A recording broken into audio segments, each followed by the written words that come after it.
Welcome to How to Sell More. Today we're talking about why great CEOs are lazy. I'm Mark Drager. Let's get into it.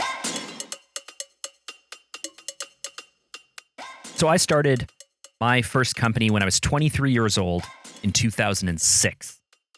And let's just say that I learned a lot of things the hard way, like most of us business owners do. And there was a point in, I think maybe 2011, 12, 13, I hired this business coach.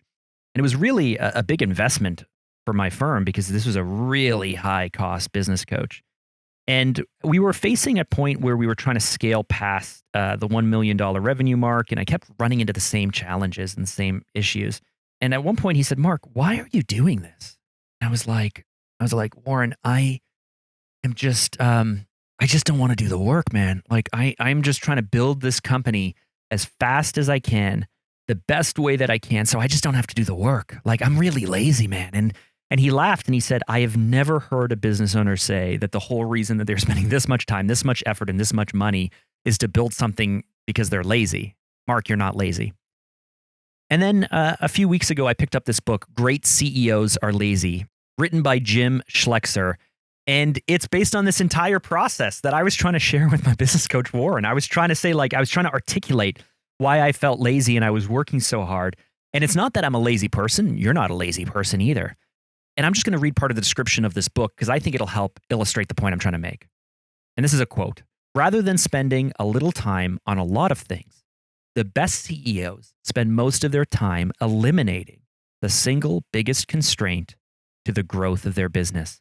They spend a lot of time diagnosing this constraint before ever taking action."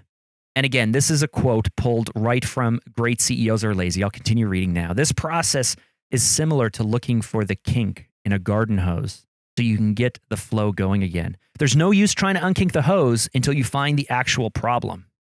Depending on the nature of the constraint, lazy CEOs engage in fixing the kink in the hose using one of 5 different roles: the learner, the architect, the coach, the engineer, or the player."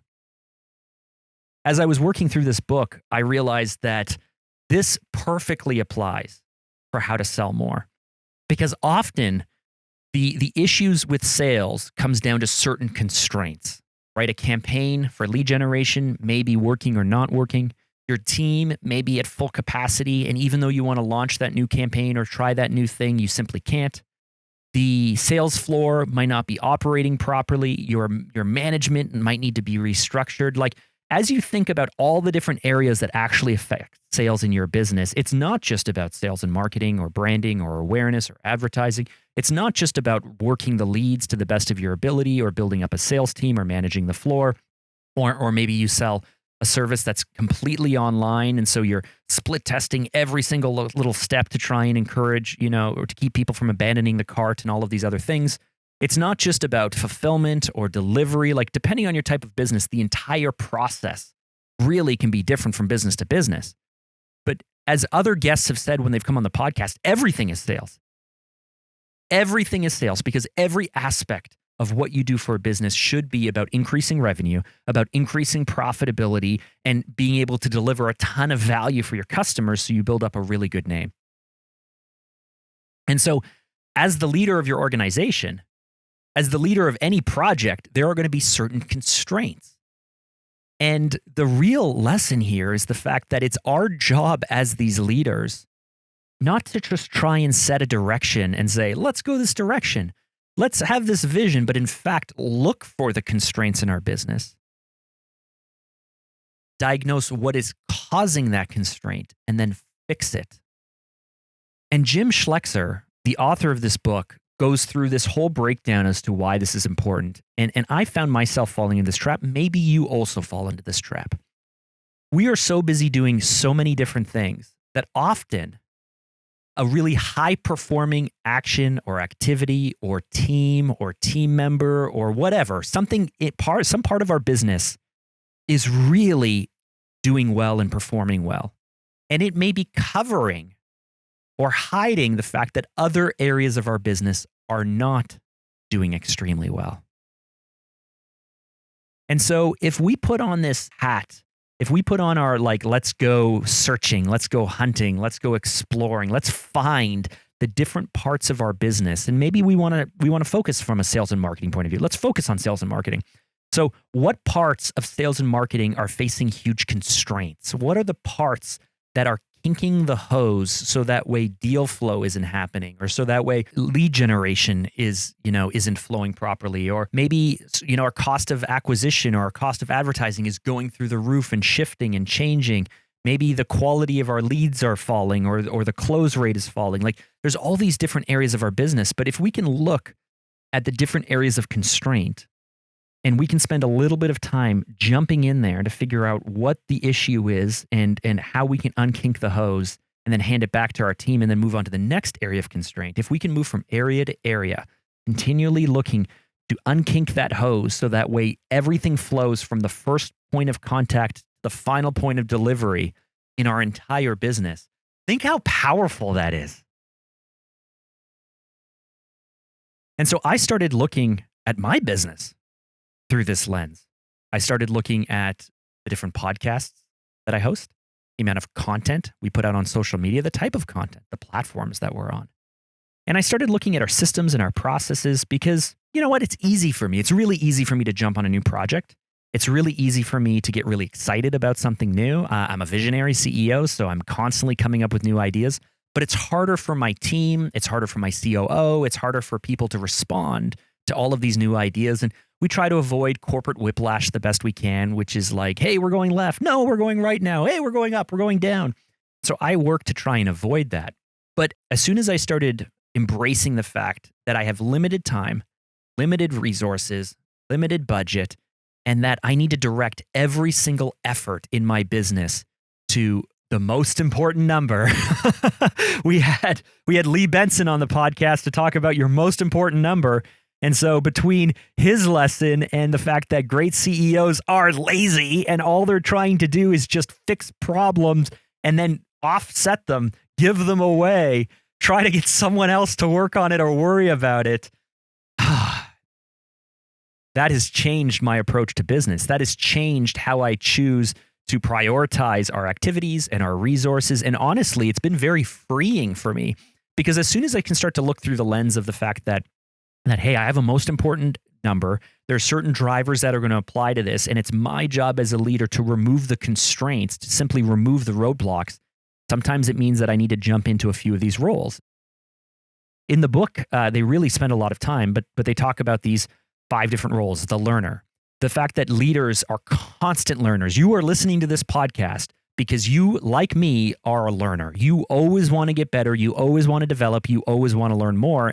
And for me, it's exciting. And I imagine if you're listening to this, it might be the same way for you. But there's a time for us as a leader to actually become a learner. And that comes down to R&D. That comes down to changing technologies or whatever it might be. Because frankly, we need to stay on top of those things. We need to learn. And another role that will help us with removing constraints might be the architect. And that's when you're getting in there and you're building new systems and new processes and new ways to look at the business and maybe new products. New services, things that are going to make you really, really different. The next role is the coach. Maybe the constraint in your business is actually a people issue. Maybe you need to coach your team members. Maybe you need new processes and new systems on the people side of the business. Or maybe you need to remove underperforming team members and go out there and find new leaders, find new players to help you build the next part of your business. There's the engineer. Now, the engineer is different than the architect. The architect's the one building the visuals of what could be and planning things out. The engineer is like really getting into the weeds to be able to work the processes themselves, to try and find efficiencies, to try and reduce the cost of delivery and increase profitability and be able to shave days off or whatever it might be, make the products, make the services themselves better. And then lastly, there's the player. Really, Jim Schlexler suggests that CEOs should always jump into the player role every once in a while. I was at a mastermind event where a business owner was telling me they spent the last 6 weeks in a player role, meaning they actually got down and did the role of their staff on the floor, and how enlightening it was for them to be able to see what's happening day to day in the business. Because if you're an entrepreneur or owner operator or business owner where you've built the company through startup, it's probably been some time since you were like really on the front line or on the floor. And even though we have an idea of how things should work because we have certain standards and we have certain expectations and we do things a certain way, it doesn't necessarily mean that our staff is continuing to do it. It doesn't mean that things haven't changed or haven't migrated or complexity hasn't come into the business. And so ultimately what I've taken away from this book, Great CEOs Are Lazy, and how this can help us sell more, grow our business, and unlock new potential is what we need to do in our sales process, in our marketing process, or on our onboarding process with clients, referrals, repeats, whatever it might be. We need to look at where the number one constraint is. We need to put on a learner hat or an architect role or become a coach or an engineer or a player. We need to fill one of those roles to unlock that constraint. And then once that constraint is unlocked and the water is flowing again, the deals are flowing again, the money is flowing again, we then look to the next constraint because it will probably reveal itself to us. And if we can continue to approach our sales and our marketing and all of our business growth by moving from constraint to constraint, doing whatever it is we need to do from the learner, architect, coach, engineer, or player to be able to fix that, we are not only building a much stronger business, we are not only creating a more valuable company and a more valuable asset, but think about this. We are going to have happier team members because we're making things easier. We are going to have a stronger value proposition because we're creating something and doing the work that so many people fail to do. They just don't want to do the work. And we are doing the work that needs to be done. We are building a better company, a stronger culture, a better team, better ways of being able to deliver, stronger sales, stronger marketing, lowering the cost of acquisition. If we continually approach our business this way, we are creating a kick-ass thing. We're creating a machine that will become unstoppable. And all it takes is for us leaders, to shift our focus from putting out fires or dealing with the status quo, or frankly, not being willing to do a little bit of the work it needs to do. Often we're working so hard, sucking it up. We're not embracing the lazy approach of like, let's just fix it and get someone else to do it. Let's just fix it and get someone else to do it. And that's ultimately the takeaway here. That's ultimately why great CEOs are actually lazy. And so to wrap up this episode, let's get into the 3-point roundup. Number 1, there's some area in your business that is holding you back. It's your job to find that and to fix that area of constraint. Number 2, there is nothing wrong, and in fact, it is encouraged for you to be able to jump out of the CEO role, like not fire yourself, but move into a learner role, become an architect, start to coach, become the engineer, or even become a player and spend time in your business. You have to be able to move from role to role and be able to do these 5 things because that is what your job is. And number 3, I'm going to pull a quote from Bill Gates. This quote from Bill Gates perfectly wraps up this entire topic. And here it is. I choose a lazy person to do a hard job because a lazy person will find an easy way to do it. And so I want to thank you for listening today. To wrap up, I have 2 asks of you. Number 1, head over to Instagram, give us a follow. Our handle is @SalesLoopBrand. And the second thing is, if you've made it this far into the podcast, you really should subscribe. And here's the number 1 reason why. Every single week, I share practical strategies and tips just like these, supercharge your business growth and boost sales. So with that, I'm Mark Drager, empowering you to shake up your sales game. I want you to keep listening and keep selling. I'll see you next time.